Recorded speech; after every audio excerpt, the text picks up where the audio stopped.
com. Hey, Mike. Hey, Mark. Um, if to kind of start bigger picture here, if you look at everything that you guys did and didn't do over the last week or so, would you say there was an overarching philosophy to any of it? And how did you feel like you guys pulled off what you hoped to do? Yeah, I feel excited about what we did the last few days, getting some really exciting young players to bolster our farm system. And at a high level, we were just looking at the roster, taking opportunities where whatever was in the best long-term interest of the Nationals, and getting as many young players as we could to get back to where we want to be, next year and beyond. So that was our focus, is to bolster the farm system. When we're not, unfortunately, not in the playoff race this year, use that opportunity to, most of the players were guys that were going to be free agents and departing the club. And, for us, it made sense to just get as many young players as we can to bolster the future of the team there. You mentioned most of them were on expiring contracts. The one move was Call, who had more control. When it came to Yep. other guys with more club control, how serious would you say discussions ever got with those? Yeah, I mean, we listened, we evaluated every opportunity, and we're open-minded and listening on any situation, any player. So that's what I view my job as, being open to any opportunity that gets brought before us. And so we considered all sorts of different scenarios, but ultimately, most of those that came together that made sense for us were on those guys that were on expiring deals. Andrew Golden, Washington Post. Hey Mike, you guys ended up with six pitching prospects out of the 10 guys you required. Were there any qualities that you guys were targeting or anything that stood out when you look at the group as a whole? Really just, we're looking for guys with stuff, guys that have performed well, a combination of both is really where our focus was.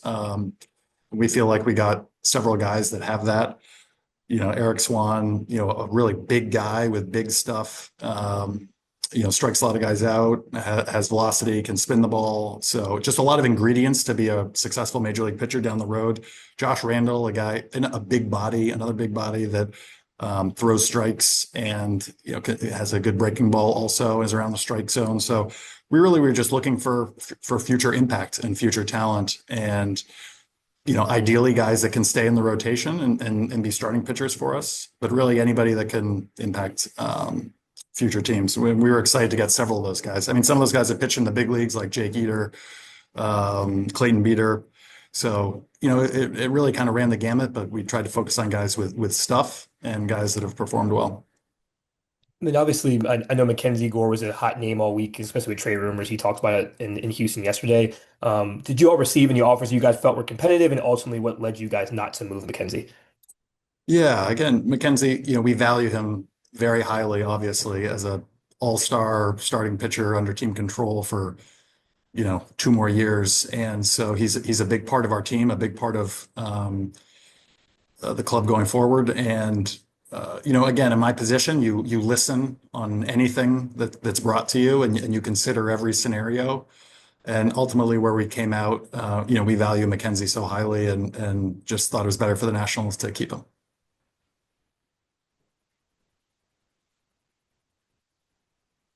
Spencer Nussbaum, Washington Post. Hey, Mike, I know you've talked about wanting to incorporate and integrate data in your decision-making processes. To what degree do you feel like data kind of drove the decision-making at the deadline, and what other factors were considered? I do think, and this is no knock on how we've done things in the past. Everybody has their own recipe for success, and everybody has their own style of how they do things. I think probably some of the conversation in the room this year was a little different in some ways, where maybe some elements of player tracking data or how we're evaluating players was somewhat different. But we also had, strong scouting takes as well, and we're talking to scouts. So, I think there was probably, some of the, conversations and what was discussed were a little bit different, maybe a little bit more emphasis on the numbers in certain situations. but also still, heavily valuing what our scouts on the ground saw, all across the country. And then with Nathaniel Lowe and Josh Bell, those are two players on expiring contracts you guys decided to keep around. What factored into that decision? Yeah, both guys, we were very open-minded to moving and giving them a chance to play for a contender and go after that ring. So very open-minded there, but ultimately nothing came together.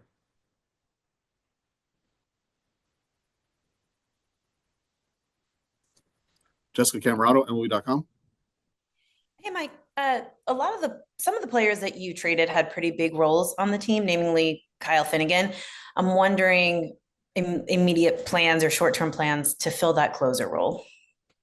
Yeah, it's not something I've had the chance yet to talk with Miguel about, just given all the moving parts of the last a few days, and I've been in touch with him on a lot of things, but not kind of the future roles of guys just quite yet. That's probably a conversation we have tomorrow and beyond. We've got some talented young pitchers in that bullpen that have performed well for us and have real stuff, and I think have stuff to pitch late in games. So I think we'll have a few options there, and I'll really have to just talk further with Miguel about that before going too far down the road there. And with Finnegan, when you look back on what he's done for this team since 2020, what did he mean to the organization? Yeah, I'm glad you asked that. I mean, Kyle, all of these players, contributed in whether it's the last few weeks or, some for years. And, it's always tough when you trade away guys that contributed to this major league team and were really good people and made an impact both on the field and in the clubhouse and connected with the fans too. And, certainly Kyle stands at the front of that group with, just the success he's had over the last several years, an all-star last year, near the Nationals closing record, just a big part of the Nationals last few years and a real class act. And so, when I spoke to Kyle, I, just emphasized that as much as I could, that, that we're really appreciative of how he conducted himself on the field and in the clubhouse and was a leader for the Nationals. So, we'll certainly miss him and be rooting for him from afar. And that goes with, several of the guys, the guys on this list. Alex has been with us for several years. Michael Soroka, big part of our rotation this year, great guy. Even Chafin and Garcia, who were just here for a short time, but, pitched well for us. So, and Ahmed Rosario, has a big moments for us too. So all those guys, really contributed and want to thank all of them for, all they did for the Nationals. Mark Zuckerman. How much in any way was the call trade also looking at the rest of the outfield depth? You have younger guys and trying to make sure that you have playing time, and how, especially with Dylan about to come back, how do you envision that ultimately working out there? Yeah, that was a factor. I'm a big fan of Alex and how he plays and the versatility he brings and his approach at the plate, kind of everything he brings to the table. Ultimately, that's one area in the outfield where, we do have more options and, are a little bit deeper. And so, yeah, for us, that made sense. Dylan Cruz is on rehab assignment, not that far away. And that was an opportunity where we thought, okay, we got two, interesting young pitching prospects. Alex can go play and chase that ring, and hopefully it works out for everybody. And then with the rotation opening now with Soroka being traded, I know you have a few days until you need to fill that spot. Is that something you expect to do right away? Would you wait until next week? And who do you look at as the options there? Yeah, you're exactly right. I mean, with the off days, we have a little bit of time to figure that out. So no immediate changes to the rotation, in the next couple days. And we're going to look at those off days and see how the schedule lines up to fill those spots. And that's something we'll be talking with Miguel about tomorrow as well. Andrew Golden. Like you guys traded away players who were, some minor league signs, some waiver claims. I know Finnegan didn't have any major league experience. You guys signed him, you signed a major league deal. What does it say about you guys' organization that you guys were able to turn some of those guys into players that you can trade for prospects and build that capital? Yeah, I think that speaks well to some of the to the process and some of the kind of acquisitions we've made over the last few years. As you said, Alex Call was claimed on waivers, contributed for us over the last few years, and then we also do acquire two interesting pitching prospects for him. Andrew Chafin was signed on a minor league deal. Luis Garcia also, signed on a free agent deal. And I do have to give credit there to Mike Rizzo. I've seen sometimes online, saying it's my first acquisition. That was in the works, before I took over. So, I deserve no credit there, but I appreciate it. But yeah, these are guys, there's several guys, good free agent signings. Michael Soroka contributed for us, contributed in the rotation, pitched well. And we're really excited about getting two really interesting prospects. Shortstop that's performed really well. There was a third-round pick last year, and an outfielder that can play multiple positions, is a really well-rounded player. So, I think some savvy free agent signings, some savvy pickups, and turning that into some really interesting young players that can help us in the future is a nice win for the Nationals. I know for you, you mentioned that you've been in the trade deadline stuff for the past decade, and you've been through it before. But for you to be in charge of it, how did it feel? Did it feel different? Did it feel the same? I guess what was that? We're going through the process, being the final decision maker. Yeah, I think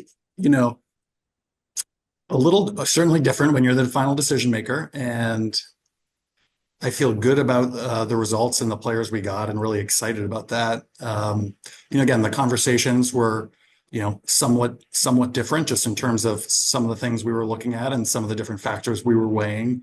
But ultimately kind of being able to guide that in my own style and prioritize the things that I wanted to prioritize. Certainly I felt good with how things turned out. All right, we'll go two more. We'll go Bobby Blanco, mastersports.com. Hey, Mike. It's been a busy almost month since you took over the job, the draft, now the trade deadline. Where does your focus now turn to for the final 2 months of the season? Yeah, again, thanks for the question, Bobby. The amount of talent we've amassed, in the last 3 weeks, I think is exciting for the future when you look at the draft and some of the top guys we got there, and then adding in some of the players we got over the last few days. I think we've really added significant talent to the Nationals and the long-term focus of the team.